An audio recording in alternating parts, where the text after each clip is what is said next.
Very interesting story here. I am a little bit obsessed with it. So Taylor Lorenz over at Wired Magazine really breaking some significant news here about an incubator program funded by a Dem-aligned dark money super PAC called the 1630 Fund. So let's put her reporting up on the screen, and I want to break down very specifically what she reports out in this piece. So her headline here is, a dark money group is secretly funding high-profile Democratic influencers.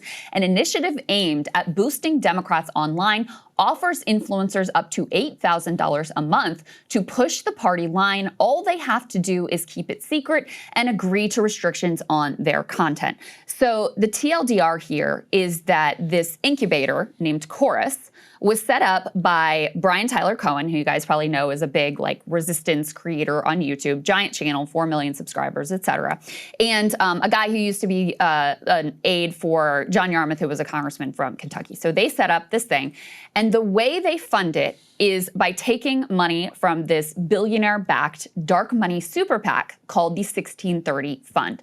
That fund has spent hundreds of millions of dollars to back Democratic candidates and causes. It's very influential. It's very well known. You can read a bunch of reporting about it. But because it is a dark money group, their donors are kept a secret, okay? So 90 plus Democratic Party aligned influencers were selected for this program. They're paid anywhere from $250 a month, which y'all are really selling out for the cheap if you're on that plan, but we'll get back to that, all the way up to $8,000 a month. It has everybody from small creators I certainly had never heard of. Granted, I'm not on TikTok that much, so I'm not trying to besmirch the level of their influence, but all the way up to people like David Pakman, who has a multi-million sub channel, who is already been quite successful and has been around for longer actually than we have. David Pakman's been in this game for a long time. So it's everybody from the small and the brand new all the way up to the David Pakmans of the world. So specifically, Taylor was able to talk to people who were approached about participating in this program, some of whom were put off by the terms of the contract and said, this is not something that I can be a part of. She was given access to some of the group chats that were flying around between some of the people who did end up in the cohort, who were also expressing concerns about some of the terms of the contract. And she also apparently was able to get her hands on the contract themselves. And so here's specifically what the contracts that it says were viewed by Wired, what they indicated in terms of restrictions on the way these individuals can operate. So according to copies of the contract viewed by Wired, creators in the program must funnel all bookings with lawmakers and political leaders through Chorus. Creators also have to loop Chorus in on any independently organized engagement with government officials or political leaders. So one of the creators who was approached about participating in Chorus said to Taylor, she said, quote, if I want to work with another politician, I have to fully collaborate with Chorus. If I get Zoran and he wants to do an interview with me, I don't want to give that to them. So that was one of the concerns.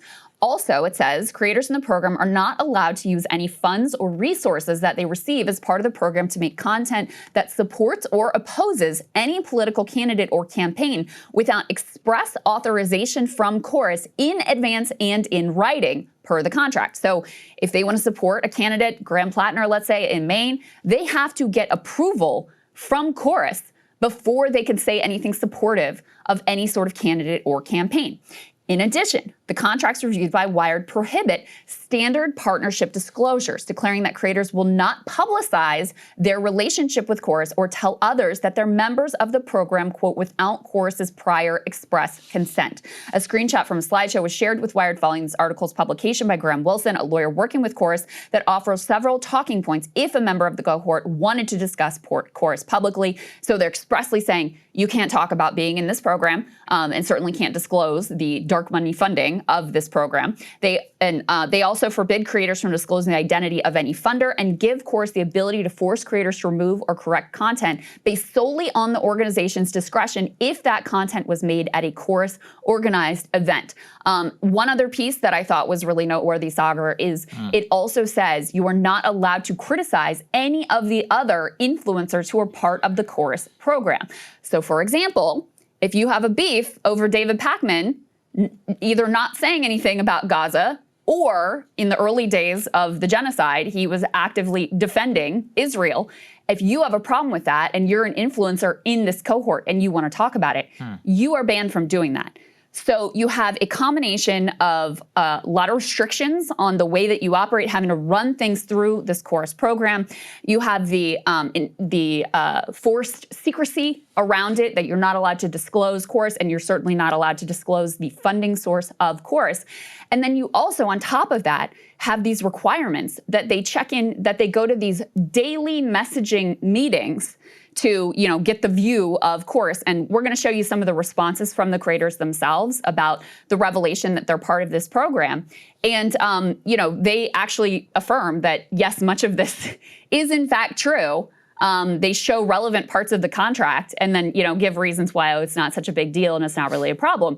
But they actually confirm Taylor's reporting here, so this seems pretty rock solid at this point. Well, okay, so let's put that aside. I think the question is about why is this important? I think it's important not only for the context of what you laid out about specific issues, but it is an incentive and media ecosystem, which is so much worse than allegedly what the Dem and Republican alternative medias were trying to go after. Like, look, we can say a lot of bad things about Jake Tapper, MSNBC, CNN, Fox News. They do not get direct checks cut to them that specifically say you can't criticize X, Y, and Z. They are actually less controlled in this particular way. And so that's what I think I wanted to cover the story early, and I want people to grapple with that, is that in this new ecosystem, just like in the original days of the printing press, it's gone wild. The norms don't exist. Everybody is a creator and a business person. They have not had well-established norms to try and create a firewall, a separation. Probably the most important is nobody is thinking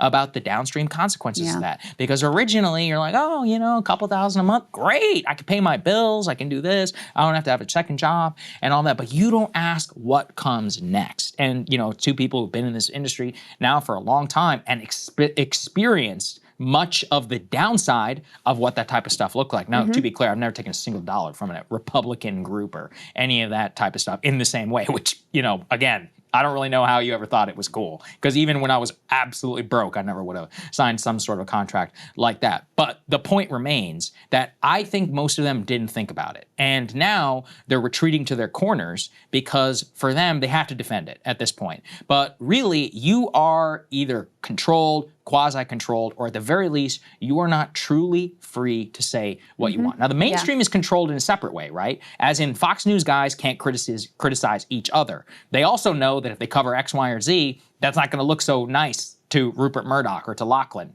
who are, you know, rabidly pro-Israel and pro-Ukraine. So there's all these separate, you know, issues and incentive structures that come with them. So don't get me wrong, that obviously exists with the mainstream media, and I still hate them for a variety of reasons. But this is really, really bad. And it is bad because I think that the Democrats in particular, I know that there are a lot of Dems, they're energized, they're ready. You know, we're going to talk about Trump health. Everybody wants to be online, having fun, and resisting. But you're being part of a machine, and that machine is being controlled for very specific purposes and ends, which you may not be aware of. That's what I think is very important. Right, and it would be one thing if this was disclosed. Yeah, that's right.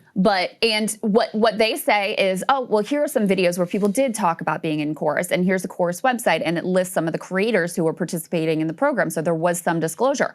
Was there disclosure around a dark money super PAC funding this? No, there was not. And there's, you know, so there's a reason why Taylor had to do an investigative journalism piece in order to reveal the details of this program. It expressly prohibits them in the contract from disclosing their funders, specifically from disclosing their participation in the program.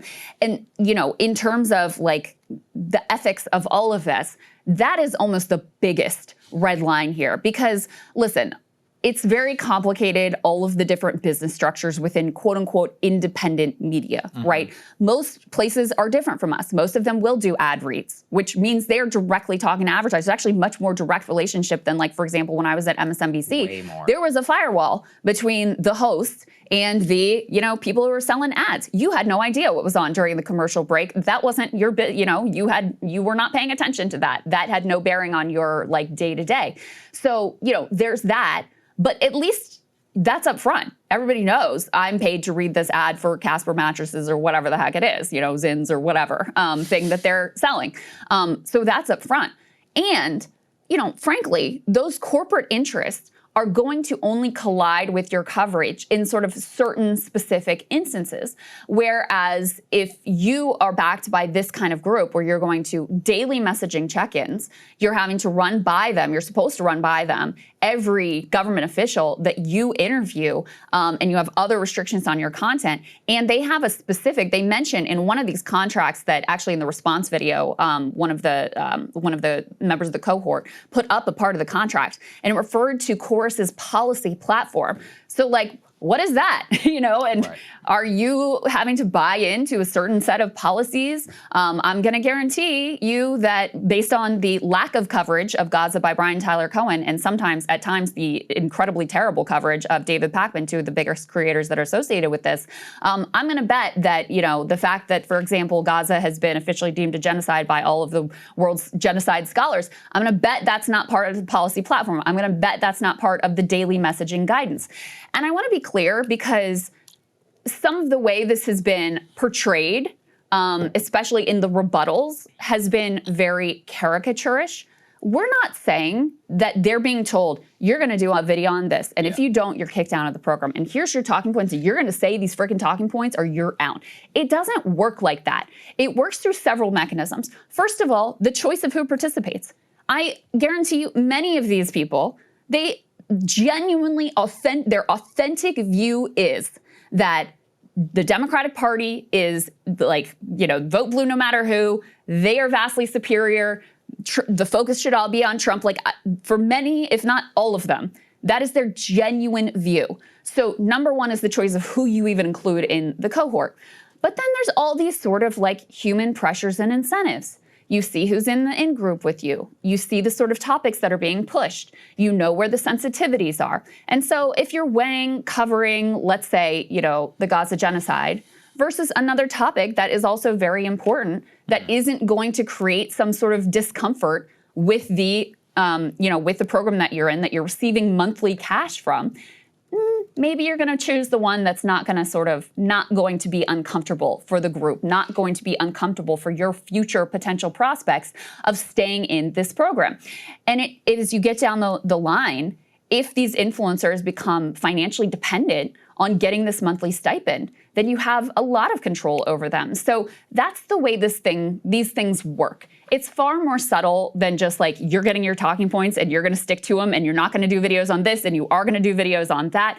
It happens in a much more subtle way. And I saw it, I've told this story before, just to give an example from my own personal life and why, like the lessons we've had to learn through our careers and how we came to the business model that we have. When I was at MSNBC, this was back in 2015 before Hillary, actually I think it was 2014, before Hillary officially got in the race for president.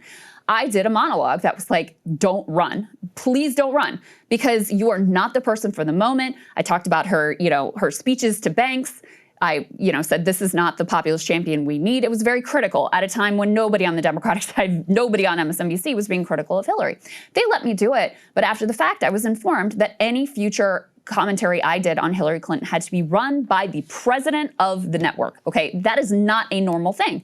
Message was sent to me that this was not appreciated, and in the future, I needed to make sure I run it up the flagpole. So can I say for certain that that didn't impact my coverage going forward? That didn't make it so that if I was weighing two different monologue topics, I was like, well, I could do this one on Hillary again, or I could do this other topic, that I didn't take the easy way out and say, well, they're both important. So let me do this one so I don't have to actually get all of my words approved by the president of the network and piss off everybody involved this day. That's the way these things work, through these sort of subtle influences and pressures that every human is subject to. And so I think a lot of these individuals, they feel like, well, we're not corrupt. We genuinely believe in the Democratic Party. And, we got to fight fire with fire. We got to get in there and we got to fight against Trump. And we got to build up this creator ecosystem. Like, I think that's the way they're thinking about it, without realizing the subtle way that your coverage can be shaped and influenced the minute that you start taking cash. And especially when you have these sorts of very specific restrictions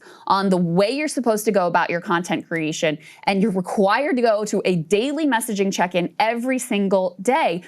of course that's going to impact the way that you approach things, not because you're like inherently corrupt, because you're a human being and we are all subject to those sorts of incentives and pressures, whether we even realize it or not. I will just quote the great Noam Chomsky, quote, "The smart way to keep people passive and obedient is to strictly limit the spectrum of acceptable opinion, but allow very lively debate within that spectrum, even encourage the more critical and dissident views. That gives people the sense that there's free thinking going on, while all the time the presuppositions of the system are reinforced by the limits put upon the range of the debate." And then similarly, when he was asked in that famous BBC interview about whether people self-censor, he says, "I don't say you're self-censoring. I'm sure you believe everything that you're saying. But what I'm saying is if you believe something different, you wouldn't be sitting where you're sitting." That's the question around the court. So like you said, it's not that these people are, and let's even think about the whole Gaza thing. Do you think they're doing it because they believe it? I don't. I don't know Dave. I mean, I've talked to David one time. I have no hate for the guy.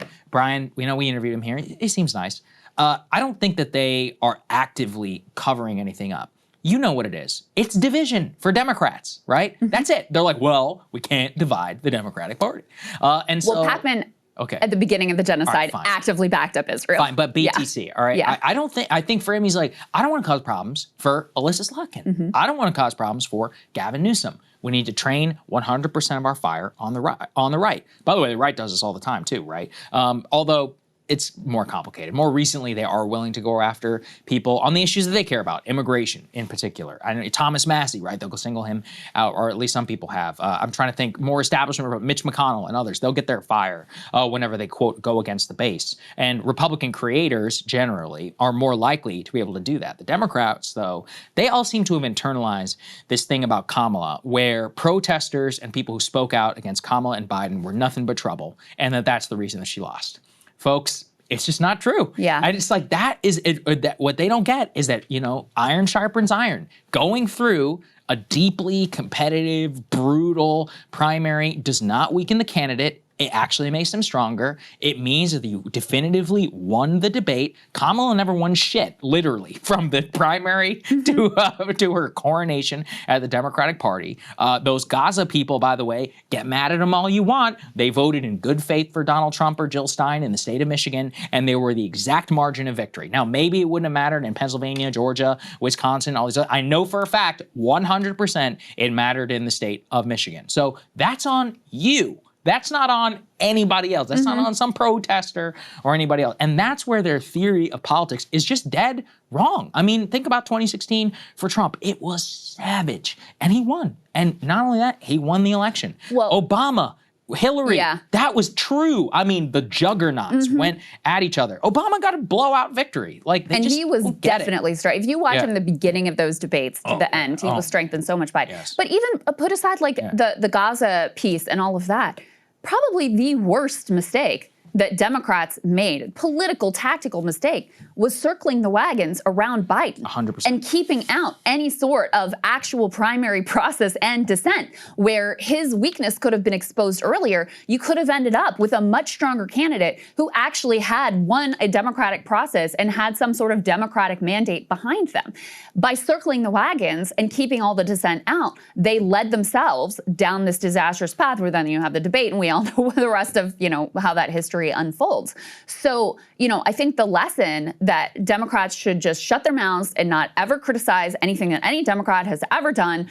I think that lesson has been one of the single most devastating ideas for the Democratic Party, if you just care about Democrats winning. I think that has been an utter and complete disaster. On the piece around the future of the Democratic Party, too, for me, there's a battle right now. And this is why I think that even though, it's whatever, it's one dark money group. Let's all be really clear. There's tons of dark money flowing through independent media. There's tons on the right. Okay, this is not something that's unique. By the way, a lot of these creators spoke out against the tenant media scandal when that happened, which we did too, by the way, because it was gross and it was corrupt. But, they can't see the problem when it is on their side.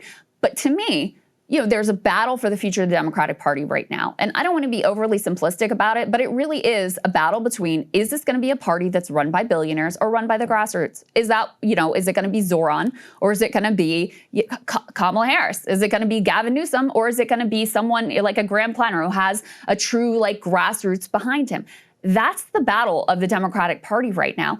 And we saw through the Kamala Harris campaign, when she started relying on, the Mark Cubans of the world and this billionaire-backed and approved strategy, that's when she truly that's when she truly destroyed her campaign and made it impossible to win. So I also see this as a real struggle, because if you're taking this dark money from a billionaire-backed group, you are laying your chips down on the side of basically, we're going to keep doing the same thing we did in the past. And let me tell you something. If you consider yourself left of center in any way, you are not going to win a contest of who has more billionaires and for which party is more comfortable for those billionaires. You have to play a different game. And that's why I think that this is really important and very symbolic of the fights that are going on, the struggles that are going on within the Democratic Party. And of course, Gaza ties in as well, because that's an area where you have a lot of organized money on the side of we're going to be with Israel no matter what.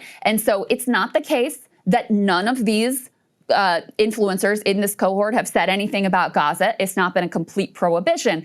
But if you look at their body of work, there has been notably less focus on Gaza than among people who are, much more independent, who really are out there, saying what they think about what's going on in the world right now. So let me go ahead and play for you guys, Brian, a couple of the responses here. Let me go ahead and start with a portion of Brian Tyler Cohen's response, which I also have to say, I found these responses to honestly be kind of shocking in how dishonest they were, how frankly Trumpian they were in their character. So let's go ahead and take a listen to Brian Tyler Cohen, who again is one of the co-founders, of course, so he is actually at the head of this thing. So here's what Chorus is. It is a scholarship program to teach creators how to grow their accounts, foster engagement, launch their own shows, and become profitable on their own. It's an incubator program to build the pro-democracy ecosystem. Influencers and creators have never been more important when it comes to how Americans are consuming their news. The right has been doing this for years, and the left needs to catch up. That's why we're doing this with Chorus. So let's talk about what Chorus is and what it's not. Chorus does not pay creators for content, does not tell them what to say, it does not control who they talk to or work with, and there is absolutely nothing in the contract that could even be reasonably interpreted to say that we do. Period. Full stop. I don't know a single creator who would willfully sign up for a program that would tell them what they can or can't say. That's not what this program is. We pay people to show up to workshops and technical trainings to optimize their content online. For example, we've got trainings on how to package content for YouTube, trainings on how to optimize audience retention for Instagram and TikTok, trainings on how to form an LLC. There's the implication in the article that this is some arm of the DNC or the Democratic Party. We have literally nothing to do with the DNC. I spend 0 minutes of my day thinking about the DNC. The creators do not toe any party line. How could we? There isn't a party line. Creators are absolutely allowed to speak out against the Democrats, and in fact, plenty do. And frankly, Chorus creators should and do criticize Democrats when they suck. And quite often, they do suck. 1630 Fund is our fiscal sponsor. One of the largest documented donors to 1630 Fund is the same person funding Meteor's Reporters in Residence program, which Taylor Lorenz herself is a part of. And guess what her monthly stipend is? $8,000 per month. So she's criticizing an entity that is funded by someone that she is currently taking money from. I guess it's okay when Taylor Lorenz gets paid, but no one else. There are people like Taylor Lorenz who are desperate to tear the left apart, and in fact, it becomes clear who her efforts help when you hear stuff like this. Genuinely, I kind of like Taylor Lorenz because I know that she actually believes what she says. Totally Do you get what I'm agree. saying? So yeah, I generally don't align myself with friends of Tucker Carlson and Candace Owens. Calling Taylor Lorenz a friend of Tucker Carlson and Candace Owens is wild. Wild. And he opens up this thing. It was kind of long, so we clipped it up and didn't play the whole thing. We wanted to give you the pieces where he's doing his best defense, whatever, to be fair to him. But he opens up the whole thing by being like, at the risk of giving more attention to an internet troll. You can say a lot of things about Taylor Lorenz, but this is a fully reported piece in Wired magazine. He also spends a lot of time doing well, this person online said this thing about it, which is totally untrue. And it's like, okay, but you don't actually deal with the very specific claims that she makes in her report about the requirement of non-disclosure, about the fact that they're contractually required to run all of the guests that they book, all of the government official guests that they book, booked through you guys in this like approved channel that you have to go to daily messaging meetings. You don't deal with any of that. Instead, you shift the focus to these internet claims that were untrue rather than the actual reported out pieces. I want to deal with the piece that he says here about Pierre Omidyar, which I think is important. And I think it would be fair to, question whether Taylor should be taking money from Pierre Omidyar. He has this reporter in residence training. But here's what's different. She was public about that, and we know who's funding her, and it's on the website, and she announced it. That is very different than a program that you're not allowed to say you're part of, and you're not allowed to disclose the funders, and you're supposed to keep it secret. And by the way, we still don't know who all is funding the 1630 fund. So I think it's fair. There could be criticism of Taylor there too. But to posture like these are the exact same things, that is just fundamentally dishonest. And he's smart enough to know that. Well, look, people have, there's a 4-year track record here of criticizing Taylor. I read the story. I don't take her word for it. I read the story. I make sure that it's sourced, and then I see the response. It seems to hold up. I think that's really what it's all about. So this isn't about Taylor Lorenz, and no great big fan or any of that over here. I do think it was really dishonest to be like, well, Candace says, that Candace and Tucker say that Taylor believes what I actually agree with that is one thing. I mean, I don't like most of what Taylor believes, but I do think she actually believes it. She genuinely believes it, yeah. We could talk about that. It's kind of a different story. But the question here, and I think people are like, oh, is this ponderous? Why are we spending so much time? A lot of you guys are watching this stuff on the internet, and not enough people talk about the behind the scenes. So what you just talked about with MSNBC, talked a lot about here, our experience at the Hill, multiple phone calls, problems with coverage because it could affect advertising. And it's not, again, it's not in the stuff that people would think. Like, people would think it's Gaza sometimes, if it's controversy. It's really about business. And like, that's the stuff that people don't get, criticizing or creating problems for potential events with Bank of America or Pharma or TikTok, Chinese advertising, where the actual dollars hit the bank. We were speculating with our staff, like, what's the stuff that we cover that would be a problem? I'll give you a perfect example. Gambling. The gambling stuff would be a real issue if you and I were advertising 100% focus. Yeah. A serious problem, because back in 2021, wouldn't have thought much about it. Maybe, DraftKings, FanDuel, they're offering googles of money, right? Or Polymarket, like some people out there. By the way, Polymarket is now getting into sports betting, as you covered, I think, previously. Robinhood, any of this, so financial services, credit cards. How much do I talk about usurious credit card rates and stuff like that on the show? That's not happening if you're taking American Express. American Express is a blue chip, brand, great brand. Who has anything bad to say about it? I do. Well, that would be an issue. I could go on forever, man. Like, in terms of DTC that we talked about, all of these DTC companies, BetterHelp, I gave that one. How could you be against therapy? James Lee, who does segments for us, did a segment about BetterHelp. That's not happening if you have a $1.5 million a year contract with BetterHelp. But you probably sign up for it and you think, it's therapy. What's so bad about it? Well, maybe something. There's so many of the examples. Like, yes, Casper mattresses and all that stuff probably wouldn't be an issue, but you never know. And that's why we don't do it. And have left, and I'm not exaggerating, millions of dollars on the table, and have created instead an alternative funding structure, which enables us to just do what we want to do. But not enough people have thought about that. And I do think that the reason why these people can't escape criticism is not disclosing who you're getting paid for, is scum of the earth behavior when you are doing public media consumption for other people, because they have to know. One of the things, again, in the mainstream media in them is in ways they're more transparent who they take their money from. Yeah. They're public companies. They publish their financials. I know exactly who CNN gets this money from, and also they'll tell you during the ad breaks. Presented to you by Pfizer. Yeah, presented to you by American Express or any of these other people. And that has all kinds of pernicious downstream effects in a Noam Chomsky sense. But it's very different than actually getting a direct check wired to you by your bank account. Mainstream media people are just W-2 employees. They get cut a check, which, they don't really know how all the sauce gets made. Yeah. So that's why this is honestly kind of worse.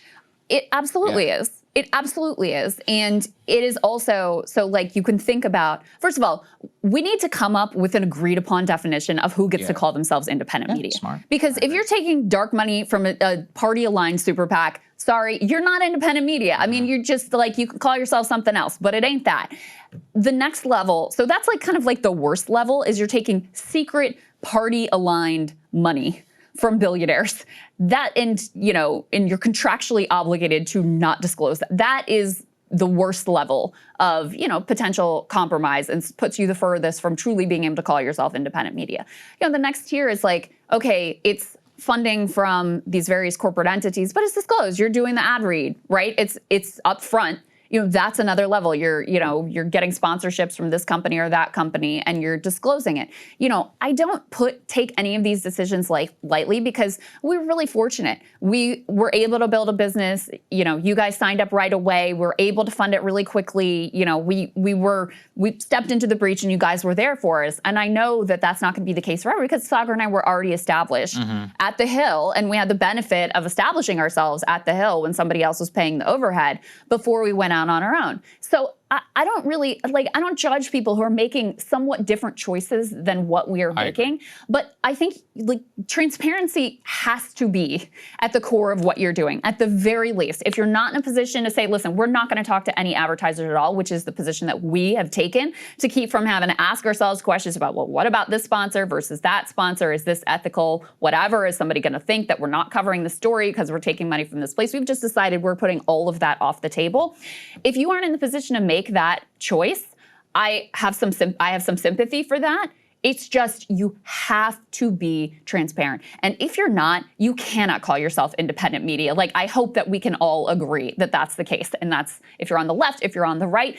And maybe it's unfair, but I do think that the left should hold themselves to a higher standard, because we are supposed to be the people who oppose billionaire influence, who want campaign finance reform, who want to represent public interest and not have all of this nefarious dark money that is controlling so much of our politics. So yes, that is your obligation if you're going to call yourself someone who is on the left, is to be more pure than the Tim Pools or whoever are taking the tenant media, whatever cash they can grab. Because frankly, that's more consistent with their idea. If you're Ben Shapiro, and you're a standard issue conservative, and you don't think there's anything wrong with billionaires and billionaire influence in politics and whatever, that is actually more consistent with your ideology. So I have scorn for those funding models as well. But I do think if you're going to hold yourself out as being on the left, you do have to meet a higher bar and a higher standard. And as I said before, you're not going to win playing the game of who can get more billionaire dollars. You're not going to win that. And you are certainly not going to win a movement that delivers for working class people if you are relying on billionaire funding to get there. Not going to happen. So that's why I think this is so important. I want to play a little bit of, there's at least one person in here who she's a TikToker. She has been critical on Gaza. She's been critical of Andrew Cuomo, of Cory Booker. So she's gone after Democrats, and she put together her response. She's a member of Chorus. She's in the Chorus cohort or incubator as well. She put together part of her response, and it was amusing to me because she put up parts of the contract that she claimed were debunking what Taylor was saying in the article, but actually just fully confirmed what Taylor had reported out. And then she does this thing that I found so incredibly gross. And there have been other instances of this in the defense of Chorus, where they're once again using identity politics to protect, to sort of rebut these claims of, potential corruption and being compromised by this dark money. So let me go ahead and play this B5. Let me go ahead and play a little bit of this. In the contract I signed, there is some language that says, hey, please, before you make a public statement about what Chorus is, just check with us. The reason for that is that, as the article states, there's over 90 influencers in the program, many of whom have very small accounts and joined the program to get mentorship and happen to be immigrants or trans in a red state, right? And already happen to be kind of in extra danger right now. And so the goal with the please check with us clause was to make sure that small creators who already had targets on their back weren't accidentally featured on a huge page and then suddenly have an onslaught of threats from the right. Chorus has never been kept some nefarious secret, right? People have been talking about it. It was more just, hey, this is already an unsafe job for some people. Check with us in advance so you don't accidentally add to someone's unsafety. That doesn't make any sense, okay? She's literally saying that they are keeping their dark money funding secret in order to protect trans creators in red states. That is her argument. That makes zero sense, okay? Now, maybe it would make sense to say, hey, don't talk about the other people who are in the cohort, but for you yourself, how is it protecting a trans creator or an immigrant in a red state for you to not talk about your dark money funding. I'm having serious Hillary 2016 identity politics weaponized against the left flashbacks with all of this. There were other allegations that Taylor was like anti-black woman for publishing this when they're all, I mean, I'm sure there are black women in the cohort. This lady appears to be white. Like there's all kinds of people. It's just, it reminded me of why I became such a vociferous critic of this type of identity politics, because you see the way it is being weaponized here when you genuinely have these communities that are under threat and they're cynically using this to protect their dark money funding source. That is disgusting. And one more thing I'll say about these responses is, again, if you are on the left, look, I get that there are, I think the best case you can make for them is basically like, look, the right is doing this and we got to throw out we're dealing with fascism, we got to throw out the playbook, and I get it's not ideal, but we got to fight against fascism in whatever way we can, and so that's why we're taking the money. None of them even really acknowledge that there's an ethical question here. And that to me is a real red. How can you call yourself on the left and you're not even contemplating the ethical dilemmas that are involved here and explaining, well, I get why it's a problem and maybe in another time, but here's why I came down on the side. No, it just was like all out attacking Taylor Lorenz's credibility, throwing up, she's friends with Candace Owens, this very aggressive response of there's nothing wrong, we celebrate what we're doing, we did nothing wrong, there was no moral or ethical dilemma here, we do it again 10 times over. And I find that to be a real red flag, that there wasn't even a willingness to grapple with the clear, like, ethical issues that are involved in taking this type of secret dark money. Totally. And I know you're looking at it for the left thing, but I actually think this is much bigger than you may even realize, because this is all industry for all quote-unquote independent. If you look in the world of sports, gambling runs sports now. I listened to a really interesting critique of sports journalism, which is actually very similar to where we are right now. It's not only that gambling sponsors all of the podcasts, it's also that the people who succeed and the most famous sports journalists are basically people who tweet whether someone has signed a contract or not, and they just get the first scoop. In terms of people who actually uncover information that makes people in power like very uncomfortable, they are very few and far between. Yeah. What is basically being consolidated is that industry and like money and influence is running the general ecosystem to make sure that things are positive in almost all cultural areas, from sports to, I mean, here's politics. That's number one. Finance is another one, by the way. Like some of the biggest finance podcasts, All In is literally one of the biggest finance podcasts. I mean, think about that. Chamath has conflicts of interest coming out of his eyeballs. It's like every single one of these places is ridiculous. Or Bloomberg or any of these places. I mean, it was like, it says it in the name, Bloomberg. You think you're getting like completely unfettered CNBC. I think this is actually a funding model question for quote unquote independent media, where when they're rolled up basically into the ecosystem, I think they broadly become more corrupt than a lot of the mainstream media. And trying to make yourself like a separate part out of that is just very, very few and far between. The money is hard to say no to, all right? I mean, I laid it out for you, and that's just our show. Think about, even the biggest shows. I'm talking, that's probably tens of millions of dollars. And so for people to say no to that, you got to have some real stomach to actually be able to do it, or bet on yourself in a different way and be true to some different values. So anyway, I think that's why it's important, because that's a view into how it works for everything. I really do think it's everything. Yeah, and I just got to say, for the people who sold out for this shit for $250 a month, I know. What are you doing with your life? That's actually, if you're not in the $8,000 a month cohort, I really don't. Like the $250 a month people, like, what is that? Well, it wasn't Pat. Correct me if I'm wrong. Patton was taking $8,000 a month. Is that true? That's the assumption, because that's the highest band that you can be. He's got like $2 million. He makes millions. Yeah, it's like, I mean, that's the thing is, guys, do some back of the map math on the YouTube revenue. Right. Like, what are we doing? That's what I want people to understand too. Is like, we have left, there's no doubt we've left millions on the table. By not doing ad read, there's no doubt about it. But guess what, guys? We're doing fine. Yeah, we are doing fine. Like, we are able to like have a good life. We pay our people employees. Well. Yeah, exactly. When they ask for a raise, we're like giving them more of that. Yes. We're doing, we're doing just fine over here. We're able to build this new set, all of that. So it doesn't require selling out to some dark money super PAC to be able to make it. And again, look, I get it. Saagar and I were both established before. We had the Hill, all of that. So we did have some advantages. I don't want to deny that. But, you know, Kyle didn't, and he's doing good too, right? It's you don't have to take this money. And if there is money, you have to disclose it. That's really, to me, the most key piece is Saagar and I, as much as we've set our business up to insulate ourselves from any sort of corporate or political pressures, we still are human beings that are going to run into biases. Saagar is friends with JD Vance, right? I'm friends with Kyle, so I'm not going to be criticizing him, you know, if he's my husband. So I'm not going to be criticizing him as another creator if he does something I disagree with. Like, but when people know are that. those instances, people know that. We're upfront about it. And that's the thing is, look, we're all human beings. None of us are going to be able to exist in the world fully and completely free of bias.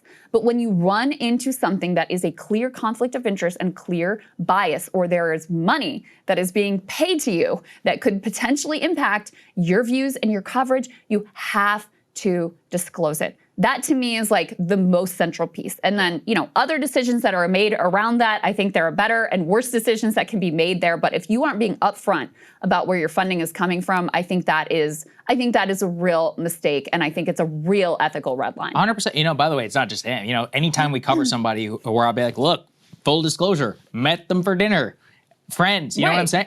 You think I enjoy doing that? It's embarrassing sometimes, but you got to do it. I mean, because otherwise, how much worse would it look to do the coverage, to say something favorable, and then some photo or whatever comes out of the two? It looks horrible. So, like, that's what these people are in that position. So, anyway, you got to try and hold yourself up to an ethical standard. That's why we spend a lot of time on it. Because, again, I know a lot of people who watch the show consume a lot of stuff, you know, on the internet, and I do think people should ask bigger questions. And this isn't just politics. It genuinely is all industries, and I'm seeing it get a lot So true. worse. I really think it has never been worse than, I don't think it's ever actually been worse, as bad as the mainstream media was, because they still have a lot of power, and a lot of the grifters are the ones who are succeeding the most, which means that both sides of the spectrum of like what you're consuming is more than likely like bought, paid for, shaped, or whatever in some way, and that's the real. We need you guys to be discerning consumers and all know people should be. who you're, you know, if you want to support independent media, truly support places that are actually independent media, because we're headed towards a worse cesspool than with mainstream media, and that was already a pretty low bar. There you go. All right, let's get to Trump's help. Hey, if you like that video, hit the like button or leave a comment below. It really helps get the show to more people. And if you'd like to get the full show ad-free and in your inbox every morning, you can sign up at breakingpoints.com. That's right. Get the full show, help support the future of independent media at breakingpoints.com.